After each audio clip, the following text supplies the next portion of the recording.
باللہ من الشیطان اللعین الرجیم بسم اللہ الرحمن الرحیم الحمد للہ الذی ہدانا لہذا وما كنا لنهتدی لولا ان ہدانا اللہ لقد جاءت رسل ربنا بالحق والصلاة والسلام على النبي الأمي الخاتم لما سبق والفاتح لمن غلق المعلن الحق بالحق أبي القاسم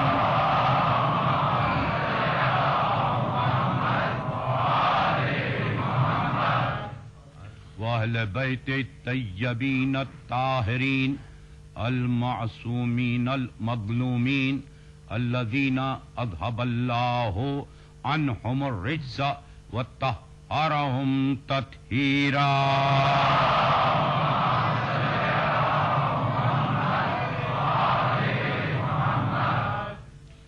قال الله سبحانه وتعالى فی محکم کتابہ الحکیم وتمت کلمۃ ربک صدقا وعدلا ولا مبدل لکلماتہ وہو السمیع العلیم. صلوات.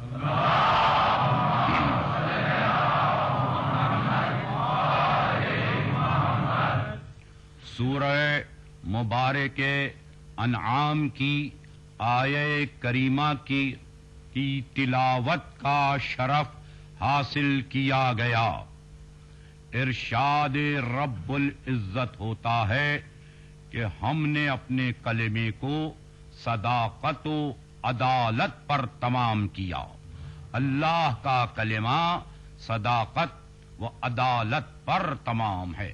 وَتَمَّتْ كَلِمَةُ رَبِّكَ صِدْقًا وَعَدْلًا ولا مبدل لکلماتہ. اس کے کلمے میں کوئی تبدیلی نہیں ہے چونکہ وہ قادر مطلق ہے، حی قیوم ہے. جو کچھ فرماتا ہے ہمیشہ کے لیے قول باقی ہے، الفاظ باقی ہیں، آیات باقی ہیں، رد و بدل نہیں.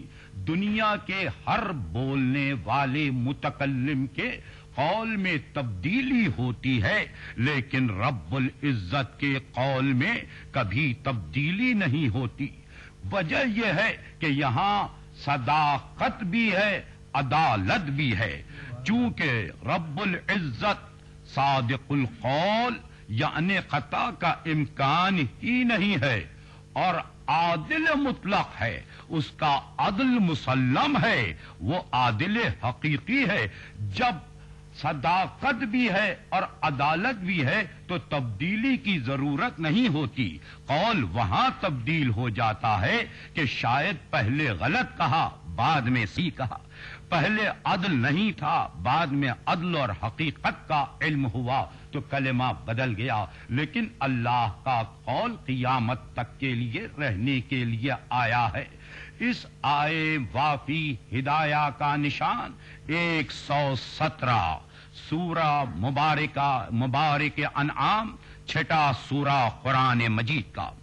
اس آیت میں ایک حکمت ہے، ایک تدبر ہے، غور و فکر کی منزل ہے کہ اللہ کا کلمہ صداقت و عدالت پر تمام ہو گیا اور اس میں کوئی تبدیلی نہیں ہونے والی ہے. اہم ترین شے جس پر پوری انسانیت غور کر رہی ہے، انسانیت طالب ہے، وہ عدل کی ضرورت ہے. عدل ہے، ہر انسان عدل کا پیاسا ہے. عدل کہاں میسر ہوگا؟ ہر شخص جس جا عبادت کے لیے جائے وہاں بھی عدل کا طالب ہے. امور دنیا میں جہاں روزی کے لیے جائے وہاں بھی عدل کا طالب ہے. حصول دنیا میں جو بھی مراتب ہوں اس میں بھی عدل کی طلب ہے بشرط صحت عقل. اگر عقل کامل ہو تو عدالت کی طلب ہوگی. جہاں عقل نہ ہو، اگر عقل میں کوتاہی ہو تو پھر عدل کی طلب نہیں ہوگی. تو کمال عقل عدل ہے تو ہر مومن کے لیے باعث سعادت یہ ہے کہ ایمان کا کمال عقل ہے اور عقل کی انتہا عدل ہے. یہ شرف اللہ نے دیا ہے کہ عدل کی ضرورت. اب یہ عدل کی کیا کیفیت ہے؟ یہ کائنات کا نظام عدل پر ہے کہ نہیں؟ یہ زمین و آسمان مطابق عدل ہے کہ نہیں؟ یہ ہماری زندگی، یہ انسانی زندگی عدل کے مطابق ہے کہ نہیں؟ یہ تکمیل سیر حیات، یہ کائنات کی تکمیل میں عدل ہے کہ نہیں؟ پہلی چیز کہ کائنات میں جو عدل ہے، ہر چیز میں عدل ہے، ایک نظم ہے. یہ دلالت ہے اس بات پر کہ یہ کائنات عدل پر قائم ہے، ظلم پر نہیں. اللہ عادل ہے. اور اس پہ غور کیجئے. اولم یتفکروا فی انفسہم وما خلق اللہ السماوات والارض وما بینہما الا بالحق واجل مسمى ان کثیرا من الناس بلقاء ربہم لکافرون. کیا تم اپنی نفسوں میں غور نہیں کرتے؟ اپنی ذات میں غور نہیں کرتے؟ کیا آسمانوں کے بارے میں غور نہیں کرتے؟ کیا آسمان اور زمین کے درمیان جو مخلوقات ہیں ان کے لیے غور نہیں کرتے کہ جو کچھ کے رب نے بنایا بالحق بنایا ہے، حق پہ بنایا ہے، یعنی عدل پر بنایا ہے.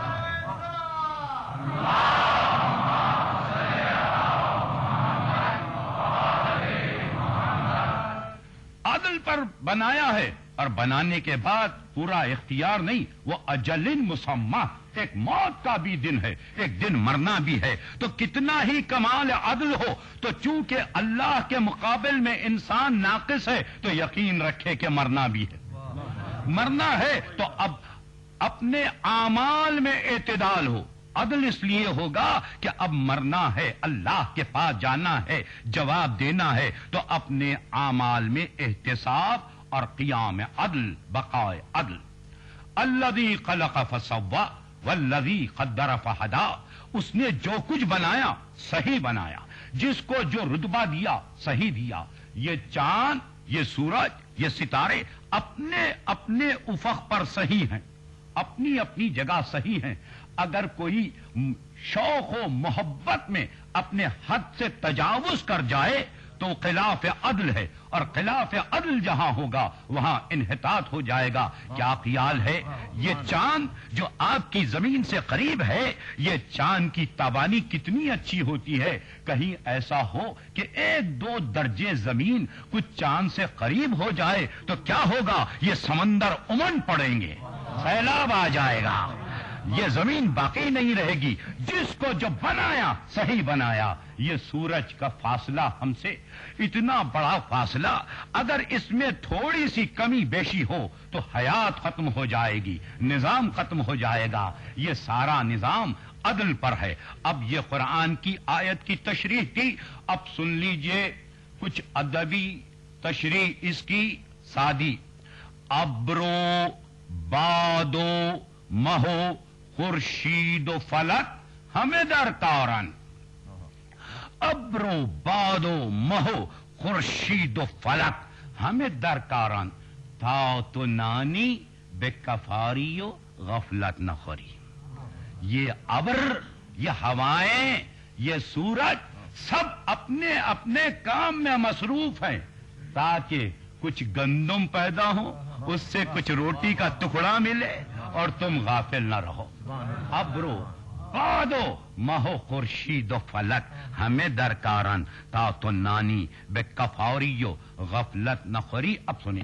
ہم از بہرے تو سرگشت و فرمن بردار. ہم از بہرے تو سرگشت و فرمن بردار. سب یہ چاند، سورج، ہوائیں تمہارے لیے اطاعت گزار، فرمان بردار. شرط انصاف نہ باشد کہ تو فرمان نہ بری. یہ کہاں کا انصاف ہے کہ پوری کائنات تو فرمان بردار ہے اور یہ بندہ نہ فرمان ہو جائے.